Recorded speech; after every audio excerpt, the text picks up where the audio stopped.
Hello जय हिंद दोस्तों। आज की इस वीडियो में दोस्तों ऐसे टॉपिक लेकर के आया हूं, वायरल रिपीटेड मोस्ट इंपॉर्टेंट, जो बोर्ड एग्जाम में रिपीट होते रहते हैं दोस्तों। 100% धजिया उड़ा करके आ जाओगे बोर्ड एग्जाम में। और सबसे बड़ी बात कह देता हूं कि जितने टॉपिक मैं बताने वाला हूं इस वीडियो में, कहीं भी रटाऊंगा नहीं, ये मैं शुरू में ही बोल देता हूं। अगर आपको लगे कि कहीं रटा रहा हूं तो कमेंट बॉक्स में गाली देके चले जाना, क्रिटिसाइज करके चले जाना। लेकिन अगर आपको मजा आ जाए तो चैनल को सपोर्ट जरूर करना दोस्तों, और वीडियो को शेयर भी करना दोस्तों में, ठीक है। आज की इस वीडियो में दोस्तों ऐसे वायरल टॉपिक के बारे में बताने वाला हूं जो आपको बहुत मददगार साबित होगा बोर्ड एग्जाम में। सबसे पहला मोस्ट इंपोर्टेंट टॉपिक विस्थापन धारा समझेंगे, फिर भंवर धारा समझेंगे, प्रकाश का वैद्युत प्रभाव क्या होता है समझेंगे, पीएन संधि डायोड क्या होता है दोस्तों, मैक्सवेल का तरंग सिद्धांत क्या होता है दोस्तों, फिर एम्पियर का परिपथीय नियम क्या होता है उसको समझेंगे। कहीं भी आपको रटाऊंगा नहीं, पूरा साबित करके दिखाता हूं, एकदम सिखा करके। ध्यान से समझिए। सबसे पहला है एम्पियर का परिपथीय नियम क्या है। एम्पियर मैक्सवेल का संशोधित नियम बताइए, इसकी सहायता से विस्थापन धारा को समझाइए।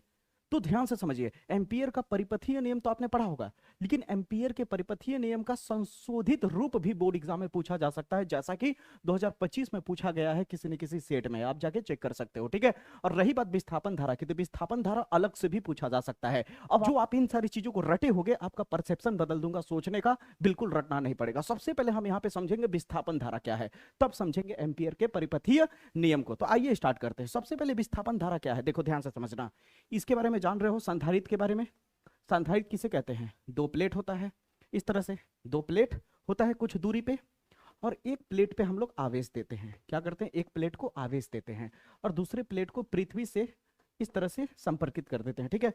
जब हम एक प्लेट को आवेश देते हैं, धन आवेश, तो ये प्लेट क्या करता है, धन आवेश को ग्रहण करते जाता है, ग्रहण करते जाता है। और जितना धन आवेश इस प्लेट पे होगा, उतना ही ऋण आवेश इस प्लेट पे होगा। और ये बात आपको पता होगा कि जैसे ही धन के बाद जैसे ही ऋण आवेश यहाँ पे होगा, तो धन आवेश यहाँ और ऋण आवेश यहाँ होने की वजह से इन दोनों प्लेट के बीच में एक वैद्युत क्षेत्र उत्पन्न हो जाएगा। रे भाई, क्या उत्पन्न हो जाएगा, वैद्युत क्षेत्र। फिर से सुनो, आवेश देने पर, संधारित्र को आवेश देने पर एक वैद्युत क्षेत्र उत्पन्न हो जाता है। और जैसे जैसे तुम आवेश देते रहते हो, जैसे जैसे आवेश देते रहते हो, आवेश देते रहते हो, देते रहते हो, देते रहते हो, देते रहते हो, उसके दौरान ये जो वैद्युत क्षेत्र है, इसके मान में परिवर्तन होने लगता है, इसका मान बदलने लगता है। और जैसे ही वैद्युत क्षेत्र का मान बदलेगा, वैसे ही चुंबक क्षेत्र तैयार हो जाएगा। वैसे ही क्या तैयार हो जाएगा, चुंबक क्षेत्र। और ये बात आप जानते होंगे कि चुंबक क्षेत्र तभी तैयार होगा जब धारा उत्पन्न होती है, क्योंकि धारा उत्पन्न होने के बाद ही चुंबक तैयार होता है। यानी चुंबक, ये जो वैद्युत क्षेत्र है, वैद्युत क्षेत्र में जो बार बार परिवर्तन हो रहा है, परिवर्तन होने की वजह से एक चुंबक क्षेत्र तैयार हुआ। और तुम लिखोगे बोर्ड एग्जाम में कि जब हम किसी संधारित्र में आवेश देते हैं, जब किसी संधारित्र के प्लेट में आवेश देते हैं, तो आवेश देने के दौरान वैद्युत क्षेत्र उत्पन्न हो जाता है, और वैद्युत क्षेत्र की वजह से चुंबक क्षेत्र उत्पन्न हो जाता है। और ये चुंबक क्षेत्र तभी उत्पन्न होगा जब धारा बहेगी। इसका मतलब धारा तो कहीं दिख नहीं रही है, धारा तो कहीं दिख नहीं रही है, फिर भी ये चुंबक क्षेत्र उत्पन्न कैसे हुआ, इसका मतलब कहीं ना कहीं धारा है। और वो धारा दिख नहीं रही है, इसलिए उसे हम काल्पनिक धारा बोल रहे हैं। इनके बीच में कोई धारा नहीं दिख रही है बहती हुई, तो उसे काल्पनिक धारा, विस्थापन धारा कह रहे हैं। यही है विस्थापन धारा। कितना इजी है, डेफिनेशन तैयार करा दिया मैंने। यहाँ पे भाषणबाजी जो लिखा है, इसके चक्कर में मत पड़ो मेरे भाई। जो मैं बोल रहा हूँ सटीक एग्जाम में लिखना, ठीक है। जब किसी प्लेट में आवेश दिया जाता है, तो वैद्युत क्षेत्र उत्पन्न हो जाता है प्लेटों के बीच में। और वैद्युत क्षेत्र के मान में जब परिवर्तन होता है, तो चुंबक उत्पन्न हो जाता है, चुंबकीय क्षेत्र। और चुंबकीय क्षेत्र तभी उत्पन्न होता है जब धारा बहती है। और इसी काल्पनिक धारा को हम, समझिए ना, विस्थापन धारा कहते हैं। इसे आईडी से इंडिकेट करते हैं। विस्थापन धारा को किससे इंडिकेट करते हैं, आईडी से। अब आप जानना चाहते हो कि एम्पियर का परिपथीय नियम क्या होता है ना, ध्यान से समझो। ये क्या है, तुम्हारा एक तार है, एक तार है, सीधी तार है, और इस सीधी तार में क्या है, करंट आई तुम बहवा रहे हो। क्या बहवा रहे हो, करंट आई। ध्यान से सुनना, इस तार में जो करंट आई बहवा रहे हो, तो सीधी तार में जब करंट आई बहवाओगे, भेजोगे, प्रवाहित करोगे, तो इसी सर्कल में, ऐसे सर्कल में चुंबक क्षेत्र तैयार हो जाएगा। समझ रहे हो, इस तरह से सर्कुलर पाथ पे चुंबक क्षेत्र तैयार हो जाएगा, एक लूप में, एक कुंडलित में। समझ रहे हो, एक चुंबक क्षेत्र तैयार हो जाएगा, उस चुंबक को बोल रहे हैं हम लोग बी। और यहाँ पे एक छोटे से हिस्से को, लंबाई को लिया मैंने डीएल। तो ये जो चुंबक और डीएल का समाकलन है, ठीक है, रेखीय समाकलन कहते हैं इसे। क्या कहते हैं, रेखीय समाकलन जो होता है, वो बराबर होता है धारा के म्यू नोड के बराबर होता है, म्यू नोड गुना के बराबर होता है। यानी चुंबक क्षेत्र का रेखीय समाकलन जो होता है, वो भेजी गई धारा, प्रवाहित की गई जो धारा है वो म्यू नोड एप्सिलॉन नोड गुना के बराबर होता है। वही सेम एग्जैक्टली लिखा है। किसी बंद परिपथ के चारों ओर चुंबकीय क्षेत्र का रेखीय समाकलन, क्या लिखा है, रेखीय समाकलन उस परिपथ से घिरे कुल धारा, उस परिपथ से घिरे कुल धारा म्यू नोड गुना के बराबर होता है। बस सिंपल सा है, उत्पन्न चुंबकीय क्षेत्र कुल धारा के म्यू नोड गुना के बराबर होता है, इतना सा लिखना है। यही चीज यहां लिखा हुआ है, इसे ही बोलते हैं एम्पियर का परिपथीय नियम। लेकिन यहां पे क्या है कि ये जो हमने लिखा है एम्पियर का परिपथीय नियम, आगे जाके संशोधन किया गया, आगे जाके संशोधन किया गया कि इसका संशोधित रूप लिखिए। तो इसको संशोधित रूप में एम्पियर और मैक्सवेल दोनों लोग मिल करके इसको संशोधित करते हैं, और इसका संशोधन रूप जो होता है वो होता है, इधर वाला तो सेम रहता है, इधर म्यू नोड आई जो तुमने धारा भेजा है और जो काल्पनिक धारा उत्पन्न हुआ था विस्थापन धारा, उसको भी जोड़ दिया गया है।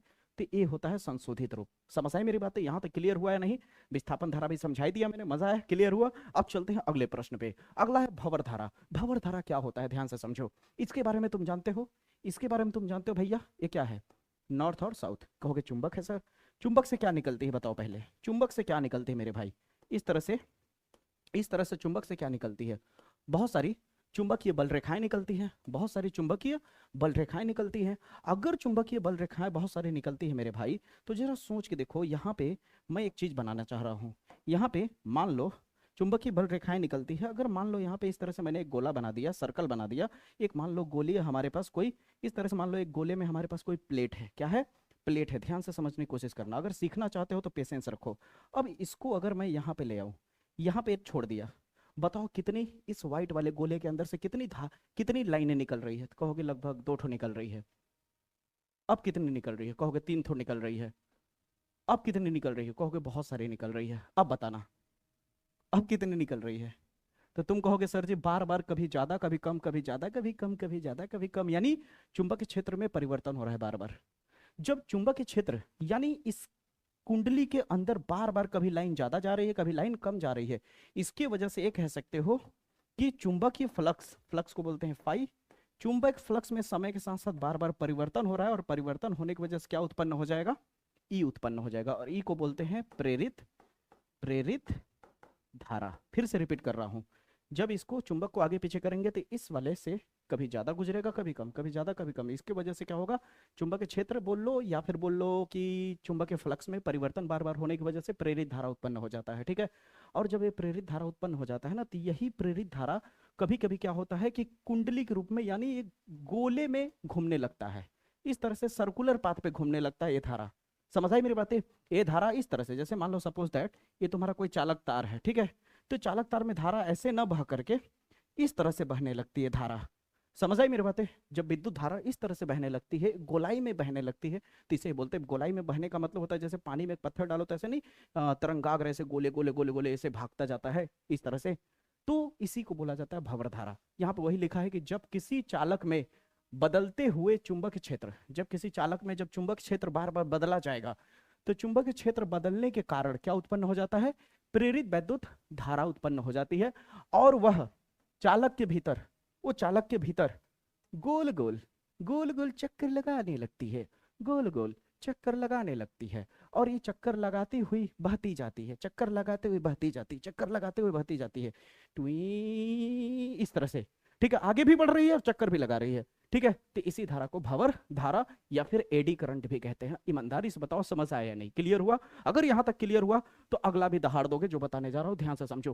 प्रकाश का वैद्युत प्रभाव क्या है? अभी पिछले 5 नंबर वाले क्वेश्चन वाले वीडियो में भी बताया, अगर आप नहीं देखे हो तो पूरी बुक का मैंने 5 नंबर वाले मोस्ट इंपॉर्टेंट क्वेश्चन मैंने बता दिया है, वो भी विथ आंसर और बिना रटाए। ठीक है, तो यहाँ थंबनेल भी दिख रहा होगा, आप जाकर के देख सकते हो। अब देखो इसे, प्रकाश का वैद्युत प्रभाव क्या है? इस क्वेश्चन को डायरेक्ट भी पूछ सकता है छोटे नंबर में, और अगर बड़ा करना होगा तो कहेगा प्रकाश का वैद्युत प्रभाव क्या है ये बताइए, तथा आइंस्टीन का समीकरण लिखो। आइंस्टीन का समीकरण भी पूछ देता है, तरंग समीकरण। ठीक है, तो एक बात बताओ, आपके घरों में क्या होता है? सोलर पैनल लगा होगा, बहुत लोग के घरों में इन्वर्टर लगा होगा, या अगल बगल आपने देखा होगा टंकी उनकी जो पानी वानी भरने वाला होता है तो सोलर पैनल लगा देते हैं बहुत लोग। इस तरह से प्लेट लगा रहता है, प्लेटा लगा रहता है इस तरह से, ठीक ना, छाते पे टांगा रहता है इस तरह से प्लेट, और खंभा गाड़ा रहता है, और यहाँ पे एक छोटी सी बैटरी रहती है, और यहाँ तार लगा करके रिसीवर लगाया जाता है। अभी प्लेटवा जो होता है वो धातु का होता है। किसका होता है? धातु का होता है। ठीक है भैया, और धातु का प्लेट है तो इसमें काफी सारे इलेक्ट्रॉन जो होंगे वो मुक्त रूप से होंगे, मुक्त यानी फ्री। ठीक है, फ्री इलेक्ट्रॉन है। ठीक है, खैरात में है, वो ले जाओ जिसको ले जाना है। ठीक है, तो मुक्त इलेक्ट्रॉन होते हैं, लेकिन क्या है, एक्टिव नहीं है, एक्टिव नहीं है। अब क्या होता है कि बाहर से जैसे प्रकाश की किरणें पड़ेंगी, बाहर से जो प्रकाश की किरणें यहाँ पे आती है, बाहर से इस तरह से जो प्रकाश की किरणें पड़ रही है, इस प्रकाश की किरणों को आइंस्टीन जानते हो क्या नाम दे रहा है? फोटॉन कह रहा है। इन प्रकाश की किरणों को किस रूप में कह रहा है? फोटॉन के रूप में कह रहा है। और फोटॉन को उसने क्या कहा? एक ऊर्जा कहा। आइंस्टीन ने फोटॉन को क्या कहा? ऊर्जा कहा। ऊर्जा को किससे लिखा उसने? ई से। और ई का वैल्यू होता है एच न्यू। ये जो भी की तरह दिख रहा है वो भी नहीं है बल्कि न्यू है। ठीक है, फ्रीक्वेंसी कहते हैं, आवृत्ति कहते हैं। क्या कहते हैं इसको? आवृत्ति कहते हैं। ठीक है, आवृत्ति क्या होता है आपने कई वीडियो में बता चुका हूँ तरंग वाले में। ठीक है, तो ये जो आवृत्ति है, और एच क्या है आपका? प्लांक नियतांक, प्लांक कांस्टेंट। ठीक है, अब ध्यान से समझने की कोशिश करना। इतनी एनर्जी आ रही है, इतनी एनर्जी आ रही है, इलेक्ट्रॉन पे पड़ेगी। ये सूरज की किरणें जो होंगी इस प्लेट पे पड़ेगी। जैसे सूरज की किरणें इस प्लेट पे पड़ेगी, इलेक्ट्रॉन वहां सूत रहा था, सूरज की किरणें पड़ी प्लेट पे, इलेक्ट्रॉन वहां उठ गया, जगमगा करके एकदम दौड़ने लगा, यानी इलेक्ट्रॉन उत्सर्जित होने लगा। उत्सर्जित होने का मतलब होता है जहां पे इलेक्ट्रॉन था अचानक वो उत्सर्जित होकर के आगे भागने लगा, उत्सर्जित होकर के आगे भागने लगा, उत्सर्जित होकर आगे भागने लगा। तो जब इलेक्ट्रॉन उत्सर्जित होकर आगे भागने लगा तो इलेक्ट्रॉन की कोई तो स्पीड होगी, तो उसकी स्पीड को भी मान लेते हैं। तो जब इलेक्ट्रॉन आगे भागने लगा, गति करने लगा, तो गति की वजह से एक ऊर्जा उत्पन्न होगी, उसे कहेंगे गतिज ऊर्जा, kinetic energy, half m v square. इतनी बात समझ आई? अब आप कहोगे यहां तक आप इतनी जो भाषणबाजी आपने सर जी कहा उसमें वैद्युत प्रभाव नहीं समझ आया, क्या है? अब समझाता हूं क्या है। प्रकाश की किरणों का किसी धातु पे पड़ना, प्रकाश की किरणों का किसी धातु पे पड़ना, धातु पे पड़ने के बाद इलेक्ट्रॉनों को उत्सर्जित करा देना, प्रकाश की किरणों का धातु पे पड़ना, प्रकाश की किरणों का धात्विक प्लेटों पे पड़ना और इलेक्ट्रॉनों का उत्सर्जित करा देना, इसी घटना को प्रकाश का वैद्युत प्रभाव कहते हैं। That's all. क्लियर हुआ? मजा आया? ठीक है, इसी को प्रकाश का वैद्युत प्रभाव कहते हैं। यही चीज लिखा होगा, देखो। जब किसी धातु की सतह पर उचित आवृत्ति का प्रकाश डाला जाता है तो धातु की सतह पे जो इलेक्ट्रॉन होता है वो उत्सर्जन हो जाता है। इलेक्ट्रॉनों का क्या हो जाता है? उत्सर्जन होने लगता है। उत्सर्जन का मतलब होता है जहां पे इलेक्ट्रॉन था यहाँ से इलेक्ट्रॉन भागने लगता है, समझ रहे हो, आगे जाने लगता है। और ये जो रिसीवर होता है, ये रिसीवर इलेक्ट्रॉन को लेकर के बैटरी को चार्ज कर लेता है, याद रखना है बात। ठीक है, तो इलेक्ट्रॉन उत्सर्जित होने लगता है और इसी घटना को क्या बोला जाता है? प्रकाश का वैद्युत प्रभाव कहा जाता है। ठीक है, अब मैं जो बता रहा हूं बड़ा ध्यान से समझना। यहां से प्रकाश के रूप में जो एनर्जी आई वो ये है। ठीक है, प्रकाश के रूप में एनर्जी को क्या बोला गया? ई बोला गया। ठीक है, इलेक्ट्रॉन जो यहां से यहां तक जाएगा उसका कार्यफलन W बोला गया। ठीक है, प्लस, और जो इलेक्ट्रॉन की गति की वजह से ऊर्जा उत्पन्न हुआ उसे बोला गया हाफ एम वी स्क्वायर बोला गया। ठीक है, ये जो मैंने लिखा इसे ही बोला जाता है आइंस्टीन का तरंग समीकरण या आइंस्टीन का समीकरण। ठीक है, इसको आगे भी बढ़ा सकते हो। ई को चाहो तो क्या लिख सकते हो? ध्यान से समझो। ई को लिख सकते हो, यहाँ देखो लिखा होगा एच न्यू। ई बराबर क्या होता है? ई को चाहो तो तुम क्या लिख सकते हो? एच न्यू लिख सकते हो, बराबर कार्यफलन, कार्यफलन W, कार्यफलन को तुम लिख सकते हो एच न्यू नोड लिख सकते हो। ठीक है, फिर plus half m v square. ठीक है, यहाँ तक समझ आया? Half m v square. अब इसे चाहो तो इधर ले आओगे, देखो बुक में आपको ये वाला मिल जाएगा, इधर ले आओगे तो क्या हो जाएगा? माइनस एच न्यू बराबर half m v square. H common लोगे तो क्या हो जाएगा? न्यू, यहाँ न्यू नोड है। ठीक है, न्यू नोड बराबर हाफ एम वी स्क्वायर। लो, आइंस्टीन का समीकरण भी सिखा दिया कैसे निकाला जाता है। समझ आई मेरी बातें? आइंस्टीन का समीकरण कैसे प्राप्त किया जाता है ये भी दिखा दिया मैंने। वैद्युत प्रभाव भी समझ में आ गया। मजा आया? क्लियर हुआ? मजा आ रहा है? दहाड़ दोगे? यहाँ पे केवल और केवल सिखाने वाला काम होता है, रटाने वाला काम नहीं। पढ़ पढ़ के रटने वाला काम नहीं, न तो रटाने वाला काम। उतना करना है तो बच्चा खुद ही घर पे कर लेगा। ठीक है, सही बोला कि नहीं मैं? ठीक है, मुझे पता है कि आप में गैपिंग नहीं है, सब कुछ मैं समझ रहा हूँ कि आपके पेपर में गैप नहीं है, बिल्कुल गैप नहीं है, लेकिन हार नहीं मानने का। क्योंकि याद रखना, ये लोग हमारे लिए गड्ढे खन रहे हैं, हमारे लिए गड्ढे खन रहे हैं। और याद रखना बच्चों, आप हिंदी मीडियम के हो, हम लोगों के लिए संघर्ष हमारे लिए बहुत ही बड़ा सुनहरा अवसर होता है। समझ रहे हो? हमारे बीच में जितना गड्ढे खनना है खन लो, लेकिन याद रखना छलांग ऊंची हम ही लगाएंगे। समझ रहे हो? याद रखना, ठीक है? मेहनत करो, बस मेहनत पे भरोसा रखो, कितनी भी गैपिंग हो या ना हो उससे कोई फर्क नहीं पड़ता। बस आप मेरे साथ रहो, हर एक चीज बेहतर तैयार कराऊंगा। आपको अलग से बैठ के मेहनत करने की जरूरत नहीं पड़ेगी, वीडियो देखते देखते ही मैक्सिमम चीजें तैयार हो जाएंगी, ये आपका भाई आपसे वादा करता है। ठीक है, आता है मैक्सवेल का वैद्युत चुंबकीय तरंग सिद्धांत। मैक्सवेल का चुंबकीय तरंग सिद्धांत भी कहते हैं, मैक्सवेल का वैद्युत तरंग सिद्धांत भी कहते हैं, अलग अलग नाम से जानते हैं। लेकिन याद रखना, मैक्सवेल का तरंग सिद्धांत जब भी आएगा, यहाँ पे भाषणबाजी नहीं पढ़ना है, ठीक है? मैं जो सिखा रहा हूँ उसे समझो। मैक्सवेल का तरंग सिद्धांत क्या होता है, उससे पहले तुम्हें ये समझना पड़ेगा। ध्यान से समझो, इतना बेहतर समझाऊंगा कि आपको शायद ही कोई समझाया होगा ये चीज। ये क्या है? आवेश है, मान लो धन आवेश है, ठीक है? ये आवेश रुका हो चाहे गति करे, आवेश रुका हो या गति करे उससे फर्क नहीं है, वैद्युत क्षेत्र बना रहेगा। आवेश गति करे चाहे रुका हो उससे कोई फर्क नहीं पड़ेगा, वैद्युत क्षेत्र हमेशा रहेगा। धनावेश है तो बाहर की तरफ, और ऋण आवेश है तो आपको पता है अंदर की तरफ। ये बात तो आपको पता है, पहला चैप्टर में पढ़ा होगा, पहला चैप्टर में पढ़ा होगा रे मेरे भाई, ठीक है? पहला चैप्टर में पढ़ा होगा, ठीक है? तो वैद्युत क्षेत्र एक आवेश में है, वैद्युत क्षेत्र आवेश में है, लेकिन चुंबक क्षेत्र नहीं है। अगर आवेश रुका है तो चुंबक नहीं होगा, आवेश रुका है तो चुंबक नहीं होगा। चुंबक तभी आ सकता है जब धारा बहेगी, और जब आवेश रुका होता है तो धारा नहीं बहती है, क्योंकि विद्युत धारा का परिभाषा क्या है, 10th में पढ़ा होगा। आवेश प्रवाह की दर को विद्युत धारा कहते हैं, पढ़ा है कि नहीं? आवेश प्रवाह, प्रवाह यानी जब जाएगी, प्रवाह, समझ रहे हो? तो आवेश जब गति करेगा तब धारा बहती है। ध्यान से समझना, ये आवेश जो रुका है, आवेश को अगर गति करा दे, गति कराने का मतलब त्वरित गति, ऊपर नीचे ऊपर नीचे ऊपर नीचे, टूई टूई टूई टूई, ठीक है? ऊपर नीचे ऊपर नीचे ऊपर नीचे ऊपर नीचे ऊपर नीचे, इस तरह से अगर आवेश को गति कराने लगे, तो आवेश जब गति करने लगेगा तो गति करने की वजह से, आवेश के गति करने की वजह से धारा उत्पन्न हो जाएगी। क्या उत्पन्न हो जाएगी? धारा। और धारा उत्पन्न होगी तो ऑटोमेटिक क्या उत्पन्न हो जाएगा? चुंबक क्षेत्र उत्पन्न हो जाएगा। यानी जब आवेश को त्वरित गति कराया जाता है, आवेश को जब त्वरित गति कराया जाता है, आवेश जब त्वरित गति करता है, रिपीट, त्वरित का मतलब ऊपर नीचे, ठीक है? समझ रहे हो? आवेश जब त्वरित गति करता है, जब आवेश त्वरित गति करता है तो वैद्युत क्षेत्र तो पहले ही से था, लेकिन त्वरित गति करने की वजह से चुंबक क्षेत्र भी तैयार हो जाता है। समझ रहे हो? त्वरित गति करने की वजह से चुंबक क्षेत्र भी तैयार हो जाता है। अब वैद्युत क्षेत्र पहले ही से था, चुंबक क्षेत्र अपना ही आ गया, दो लोग हो गए। क्या लोग हो गए भैया? दो लोग हो गए। वैद्युत क्षेत्र पहले से ही था, चाहे आवेश चले चाहे ना चले, वैद्युत क्षेत्र बना रहेगा। लेकिन जो चुंबकवा था, चुंबक क्षेत्र, वो आवेश की त्वरित गति करने की वजह से आया। अब ये वैद्युत क्षेत्र और चुंबक क्षेत्र जब उत्पन्न दोनों हो जाते हैं तो दोनों आगे बढ़ने लगते हैं, तरंग के रूप में गति करने लगते हैं, तरंग के रूप में गति करने लगते हैं दोनों, और समान कला में गति करते हैं। समान कला में गति करने का मतलब होता है, ध्यान से समझो, समान कला में गति करने का मतलब ये होता है कि अगर ये मान ले थोड़ी देर के लिए वैद्युत वाला है, तो देखो ध्यान से समझना, समान कला का मतलब ये होता है कि जैसे देखो यहाँ पे ये व्हाइट वाला जब यहाँ पे आके गिरेगा तो रेड वाला भी यहीं पे आके उतना ही समय में गिरेगा, ठीक है?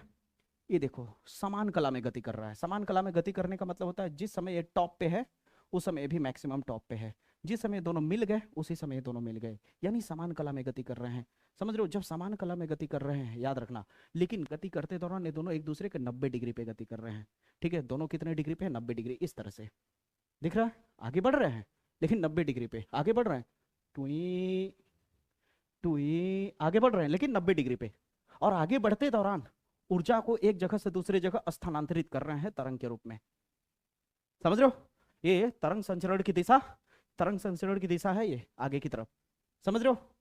और ये इस तरह से गति कर रहे हैं। अब एक और मजे की बात बताता हूं, जब ये तरंग तरंग इस तरह से ऊपर गया होगा, ये वाला व्हाइट वाला, जब व्हाइट वाला तरंग ऊपर इस तरह से गया, न्यूमेरिकल में काम देगा, न्यूमेरिकल सेकंड पार्ट का आने वाला है मेरा बहुत जल्द, इसलिए सारे फार्मूले को ध्यान से देख लो, ठीक है?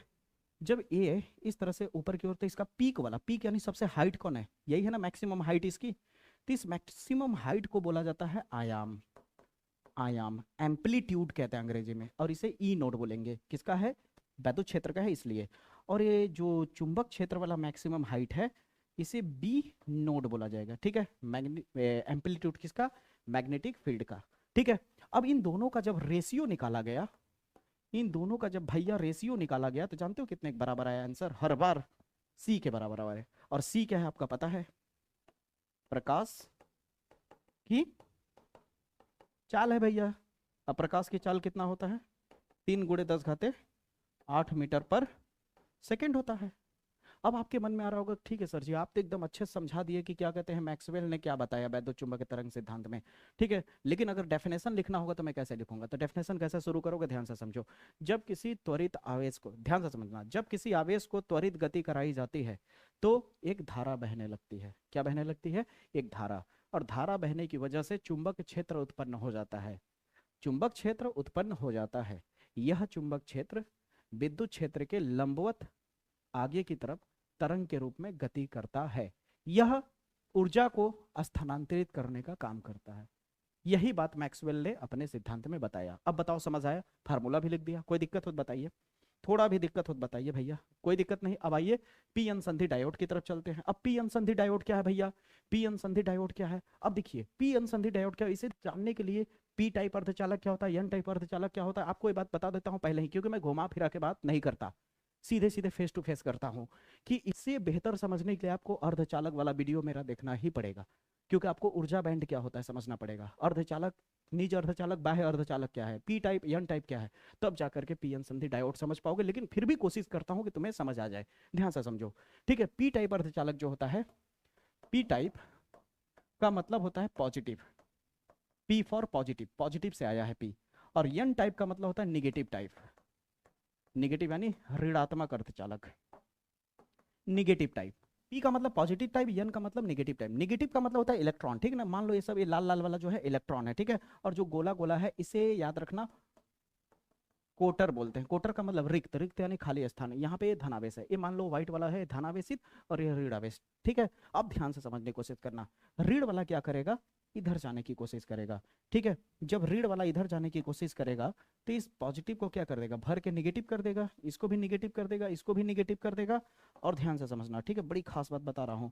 और जब यहाँ से माइनस निकलेगा तो ये खाली हो जाएगा, ये भी खाली हो जाएगा, ये भी खाली हो जाएगा, ये भी खाली हो जाएगा। अब यहाँ पे ध्यान से अगर देखो तो इधर निगेटिव हो जाएगा और इधर क्या हो गया, पॉजिटिव हो गया। अब ये निगेटिव पॉजिटिव क्या करेंगे कि एक बार तो इधर से उधर गए, लेकिन अब दूसरे को नहीं आने जाने देंगे, जिसकी वजह से एक बाउंड्री बन जाएगी, एक बाउंड्री बन जाएगी। और यहाँ पे एक निम्न विभव उत्पन्न हो जाएगा। क्या उत्पन्न हो जाएगा? विभव यानी वोल्टेज। और इस बाउंड्री को एक परत नाम दिया जाता है, उसे बोला जाता है अवक्षय परत कहा जाता है। अवक्षय परत का मतलब होता है न तो अब ये इधर आ पाएगा लाल वाले, और ना तो व्हाइट वाले उधर जा पाएंगे। समझने की कोशिश करो, ठीक है। इसी घटना को बोला जाता है पी एन संधि डायोड। पी एन संधि डायोड किसे बोलते हैं? एन टाइप और पी टाइप का जो समायोजन होता है, जब जोड़ दिया जाता है तो उसे बोलते हैं पी एन संधि डायोड। इसका कार्यविधि जो अभी मैंने बताया ना, क्या क्या हुआ, इलेक्ट्रॉन वहां कैसे गया, ऐसे ऐसे करके कैसे अवक्षय परत आया, उसी को कार्यविधि में यहाँ लिखा गया है भाषणबाजी में, ठीक है। आप पढ़ोगे तो आपको हंसी आएगा, क्योंकि अरे दादा इसको हम लोग रटता है रे मेरे भाई, ठीक है। समझे कि ना समझे? और इसका यह है डायग्राम पी एन संधि डायोड का, ठीक है। इसे और बेहतर तरीके से समझने के लिए अर्धचालक वाला वीडियो जरूर देखना, ठीक है। यहां तक आपको समझ आया नहीं? ईमानदारी से बताओ, 100% समझ आया? मजा आया? क्लियर हुआ? धुआं उड़ा दोगे, धुआं धुआं कर दोगे, बस जैसे कह रहा हूं ऐसे समझो। ये वीडियो तब तक तैयार करो, कल वाले वीडियो मेरा आ जाएगा, तब तक इसे तैयार करो, कल वाले मेरा न्यूमेरिकल का सेकंड पार्ट वीडियो आ जाएगा, ठीक है। उसमें धुआं धुआं करेंगे हम लोग खतरनाक, ठीक है। चिंता करने की कोई बात नहीं है, आपका भाई आपके साथ है, बस अपना सपोर्ट बनाए रखो, ज्यादा से ज्यादा शेयर करो, आग की तरह इस चैनल को फैलाओ अपने दोस्तों में, ठीक है। मुलाकात करूंगा अगले वीडियो में, तब तक के लिए जय हिंद, जय भारत।